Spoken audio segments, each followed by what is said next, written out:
সিলেটের সীমান্তবর্তী উপজেলা গোয়াইনঘাট উপজেলার নন্দীরগাঁও ইউনিয়নের নোয়াগাঁও গ্রামে একখণ্ড খাস জমিতে ছনের ছাউনিতে ঝুপড়ি ঘরে পরিবার নিয়ে বাস করতেন ৭০ বছর বয়সী ইউনুস আলী। হঠাৎ ঝড়ে উড়ে গিয়েছিল ইউনুস আলীর মাথার ছাউনি। বিধ্বস্ত ঘরের পাশ দিয়ে একটি প্রকল্প পরিদর্শনে যাচ্ছিলেন প্রবাসী কল্যাণ ও বৈদেশিক কর্মসংস্থান মন্ত্রী ইমরান আহমদ। মন্ত্রীকে দেখে ছুটে যান ইউনুস। নিজের দুর্দশার কথা জানিয়ে কান্নায় ভেঙে পড়েন তিনি। ইউনুসের বিধ্বস্ত ঘর আর চোখের জল দেখে ওই এলাকার প্রধানমন্ত্রীর উপহারের ১০০ ঘরের একটি আশ্রয়ণ প্রকল্প করার নির্দেশ দেন ইমরান আহমদ। মন্ত্রীর নির্দেশে নোয়াগাঁওয়ে তৈরি হয়েছে ১০০ ঘরের আশ্রয়ণ প্রকল্প। আগামী মাসে প্রধানমন্ত্রী শেখ হাসিনা প্রকল্পটি উদ্বোধনের কথা রয়েছে। শুধু ঘর নয়, এই প্রকল্পের উপকারভোগীদের স্বাবলম্বী করতেও নেওয়া হয়েছে নানা পরিকল্পনা। দেশের মধ্যে এটিকে মডেল আশ্রয়ণ প্রকল্প হিসেবে গড়ে তুলতেও নেওয়া হয়েছে নানা উদ্যোগ, জানিয়েছেন সংশ্লিষ্টরা। প্রান্তিক জনপদ গোয়াইনঘাটের নন্দীরগাঁও ইউনিয়নের লামাপাড়া মৌজায় ৫.৩৬ একর জমির মধ্যে গড়ে তোলা হয়েছে নোয়াগাঁও আশ্রয়ণ প্রকল্প। প্রকল্প বাস্তবায়ন করতে নিচু রকম ওই জমিতে প্রায় ৭ ফুট করে মাটি ভরাট করতে হয়েছে। এজন্য প্রকল্পের চারপাশে পরিকল্পিতভাবে খনন করা হয়েছে খাল। নন্দীরগাঁও ইউনিয়ন পরিষদের চেয়ারম্যান এস কামরুল হাসান আমিরুল জানান, খাল খননের কারণে ওই এলাকার স্থানীয় কৃষিতেও ইতিবাচক প্রভাব পড়েছে। আগে সেচের অভাবে শুষ্ক মৌসুমে এই এলাকায় কৃষিকাজ করা যেত না। এখন এই খালের পানি ব্যবহার করে কৃষিকাজ করতে পারছেন স্থানীয় কৃষকরা।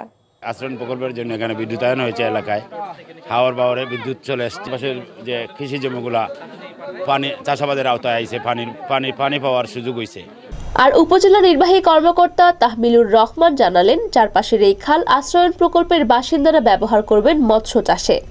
মৎস্য চাষ ছাড়াও আশ্রয়ণ প্রকল্পের প্রতিটি পরিবারের জন্য চিহ্নিত করে দেওয়া হবে শাকসবজি চাষের জায়গা।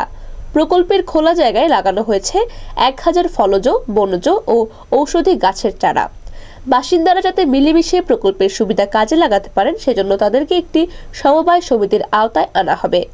এর মাধ্যমে প্রকল্পের বাসিন্দা নারী ও পুরুষদের বিভিন্ন কর্মমুখী প্রশিক্ষণ দিয়ে দক্ষ করে গড়ে তোলা হবে।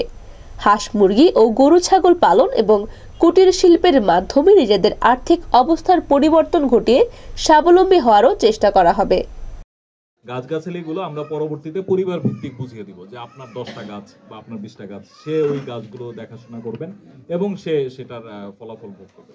ইতিমধ্যে আমরা এখানে একটি সমবায় সমিতি করেছি, যাতে কম্বাইন্ড বিষয়গুলো তারা ইউনাইটেডলি দেখতে পারেন যে প্রত্যেক পরিবারে 15টি করে মুরগি দেওয়া যায় কিনা। ঠিক আছে, এটা হাওয়ার প্রকল্পের ইতিমধ্যে প্রস্তাবে আছে, এটা কাজ চলছে।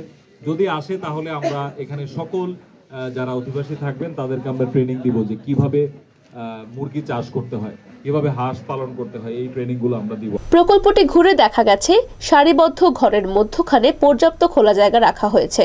প্রকল্পের ঠিক মাঝখানে বাচ্চাদের খেলার জন্য রাখা হয়েছে উন্মুক্ত জায়গা। প্রতিটি ঘরে রয়েছে 2টি বেডরুম, একটি বারান্দা, একটি রান্নাঘর ও টয়লেট। প্রতি 10টি ঘরের জন্য রয়েছে একটি গভীর নলকূপ ও ওভারহেড রিজার্ভ ট্যাঙ্ক। আলাদা মিটার দিয়ে প্রতিটি ঘরে দেওয়া হয়েছে বিদ্যুৎ সংযোগ। আশ্রয়ণ প্রকল্পে ঘর বরাদ্দ পাওয়া আবু বকর সিদ্দিক জানালেন, তার মা যখন 5 মাসের গর্ভবতী তখন তার বাবার সাথে বিচ্ছেদ ঘটে। এরপর তার মা আশ্রয় নেন নোয়াগাঁওয়ে। 35 বছর ধরেই তিনি তার মায়ের সাথে নোয়াগাঁওয়ের একটি বাড়িতে আশ্রিত হিসেবে আছেন। এখন সরকারি প্রকল্পে ঘর পাওয়ায় তার মাথা গোজার ঠাঁই হয়েছে। 5 মাস গর্ভ থাকতে আমার মারে আমার বাড়ি ছাড়িয়ে দিয়েছিল। ছাড়ার পরে আমি আমার নানা বাড়িতে আসছি। আমি থেকে আসি, আমি পরে আমার খালার বাড়ি আমি আসছি। তারপরে আমার কোনো জায়গা জমি নাই। প্রায় 40 বছর ধরে আমি এই এলাকায় থাকি। এই জায়গায় দান করছেন জায়গা সহ। আমি খুব খুশি হয়েছি ওদের উপরে।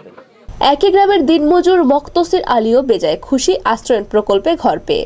নিজের অনুভূতি জানাতে গিয়ে বললেন, জন্মের পর থেকে অন্যের বাড়িতে বসবাস করে আসছি। নিজেকে সবসময় পরাধীন মনে হতো। এখন প্রধানমন্ত্রী জায়গা সহ একটি ঘর দিয়েছেন। সারাদিন কাজ করে এখন শান্তিতে পরিবার নিয়ে ঘুমাতে পারবো। আল্লাহ প্রধানমন্ত্রীকে দীর্ঘ হায়াত দান করুন, এই দোয়া করা ছাড়া আমাদের পক্ষ থেকে আর কিছু দেওয়ার নেই। আস্থা দিন দুদিন গোলামি কাজ করি, ওদিন আইয়া ওদিন আমরা আস্থা দিন এদিন রাত্রে দিন না হামাইয়া সেটা দায়িত্ব বাজ খাই দিতাম পরে।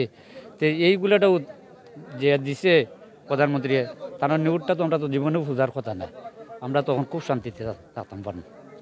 যেসব যাই না এখানে আইয়া তো একবার টান পাই আমরা ওদের এখন হামাইয়ার। ঘর পেয়ে খুশি সেই ইউনুস আলীও। এই গড়টা পাইয়া খুব খুশি হয়েছি। প্রধানমন্ত্রী আমার গড় দিয়েছেন হাসিনায়। আমরা খুব খুশি হয়েছি ঘর ভাইয়া। গোয়াইনঘাট উপজেলার ইউএনও তাহমিলুর রহমান আরও জানান, নোয়াগাঁও আশ্রয়ণ প্রকল্পটি মডেল গ্রাম বা সাস্টেইনেবল ভিলেজ হিসেবে গড়ে তোলার পরিকল্পনা নেওয়া হয়েছে। এজন্য এখানে আধুনিক ড্রেনেজ ও পয় নিষ্কাশন ব্যবস্থা, ডিপ টিউবওয়েল ও ওভারহেড ট্যাঙ্ক দিয়ে ঘরে ঘরে পানি সরবরাহ, জীবনমান উন্নয়নে নানা সুযোগ সুবিধা সংযোজন করা হয়েছে। গ্রাম হবে শহর। প্রধানমন্ত্রীর এমন স্বপ্ন বাস্তবায়নে এই প্রকল্পটি একটি ভালো উদাহরণ হবে বলেও আশা প্রকাশ করেন তিনি। সাস্টেনেবল একটা গ্রাম চিন্তা করে আমরা সকল ডিপার্টমেন্টকে এখানে ইনভলভ করার চেষ্টা করছি। আমাদের ইচ্ছা আছে আগামীতে এই যে পাম্পগুলো চলবে, এই পাম্পগুলো যাতে আমরা সোলারে কনভার্ট করতে পারি, অর্থাৎ সোলার দিয়ে যদি আমরা এটা রান করাতে পারি তাহলে সেটা বিদ্যুৎ সাশ্রয় করবে একটা সময়। তো সোলার পাম্পের মাধ্যমে এখানকার স্ট্রিট লাইট গুলো জ্বলবে, সোলারের মাধ্যমে পাম্প চলবে যেটা দিয়ে আমরা পানি, নিরাপদ খাবার পানি এখানে সাপ্লাই করতে পারি। গোয়াইনঘাট উপজেলা আশ্রয়ণ প্রকল্পের আওতায় 1101টি গৃহ বরাদ্দ দেওয়া হয়েছে। এর মধ্যে 895টি ঘর হস্তান্তর করা হয়েছে, বাকি 206টি নির্মাণাধীন অবস্থায় রয়েছে।